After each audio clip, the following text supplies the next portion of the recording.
Hello everyone! Today we'll be talking about soba. Real soba can only be eaten in Japan. Overseas, soba can only be eaten by instant cup noodles or have it imported from Japan, which means it's not freshly made. Freshness is the most important point of soba. It might be a little shocking to think that the freshness is key for noodles. Dipping noodles in a soy sauce-based broth seems like a very simple dish, but soba has a much deeper meaning. Today, we'll be explaining everything about soba. Number 1. The history and its delicious flavor.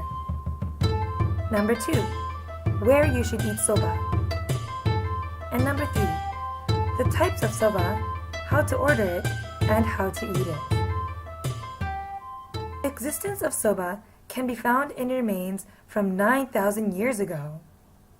For the Japanese, soba has been in longer existence with them than rice. Buckwheat is grounded to make soba. Buckwheat is used in many dishes all over the world, but using buckwheat flour to make noodles can only be found in Japan. Until the 1600s, soba wasn't in the form of noodles, but was actually shaped like a mochi or dango, basically a round shape. In the Edo period, there were soba restaurants, soba food stalls, and even mobile soba stalls, so soba was eaten daily by the people in the period. There's even a culture in Tokyo where you eat soba during the New Year's celebration, as well as when moving into a new home. So what is so tasty about dipping plain noodles into soy sauce? There's an importance in the freshness of soba noodles. This might be a confusing concept, but it is very important. Milling the buckwheat and making the noodles immediately is what we consider real soba. The flavor is completely different. Soba is not eaten for its complex flavor or to satisfy your hunger. It is eaten for the feeling as it goes down your throat and the appreciation of the taste. That is why you can see many Japanese soba eaters basically inhaling the noodles without chewing. Where should we eat good soba? Edo-born soba is best in Tokyo. However, the Shinshu region also has good soba. We also insist you eat at shops specialized in soba. There are actually many so-called soba restaurants, but are not specialty shops. Restaurants that have a big rice bowl or udon menu, or restaurants that have dishes other than chilled soba as the main menu, or restaurants that don't have a place to make the soba. These are places we would like you to avoid. Next, we'll talk about the types of soba, how to eat it, and how to order it. In specialty shops, white seido soba and black inaka soba can be found.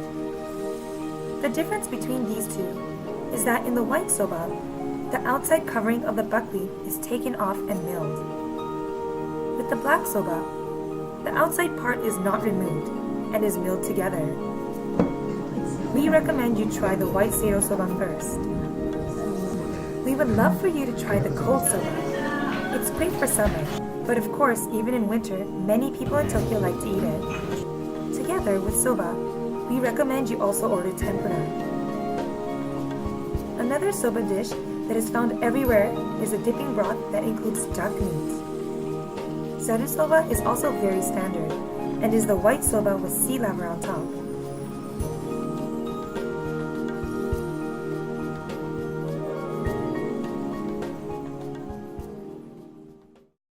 Finally, we'll talk about how to eat the soba. Of course, some spices can be added, but we always use green onions and wasabi.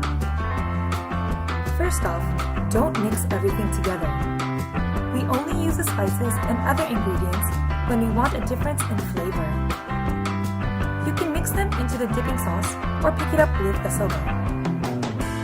At the end of your soba meal, soba-yu, which is hot water used to boil the soba, will be provided put into the remainder of the dipping sauce.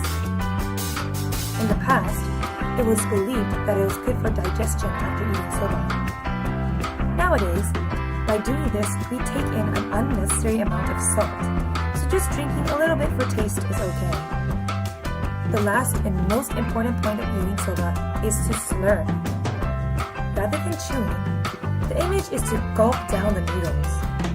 This is very difficult for first-timers, so please give it a go. You might need to practice a couple of times. So after hearing all of this, are you ready for soba? Let's slurp!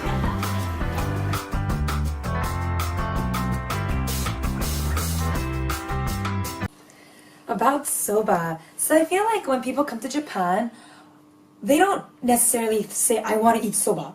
Because I think ramen is more popular. Even in Japan, ramen is so popular. But I don't know if I can say this, but personally, I prefer soba.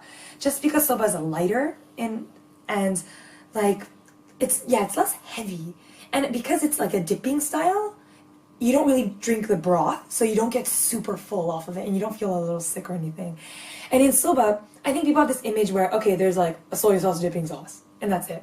But there's so many different types of dipping sauces. Like I had the sesame dipping sauce, I had this duck flavored dipping sauce, which were both so good, and I think are great for visitors because it's a little stronger in flavor. It's not so thin tasted, and of course, the regular seido soba or zaru soba is also very nice, but it's a little thinner in taste just because of the dipping sauce, which is great. I really would love you to try that first and then maybe try the sesame style or the duck broth flavored, but they're all so good. And rather than going to like the standing soba, I know a lot of people, they're so excited to try the standing soba, and because in Canada, there are not many standing food places. So I think people think that's a really cool aspect in Japan, but for soba, I really don't recommend you go to a standing soba, but you go to these specialized restaurants for soba. And most places will have like a small side menu, basically tempura. And I think eating tempura with soba is great. It has a different texture, different flavor, and it's all very light. So if you have a chance, please try them out.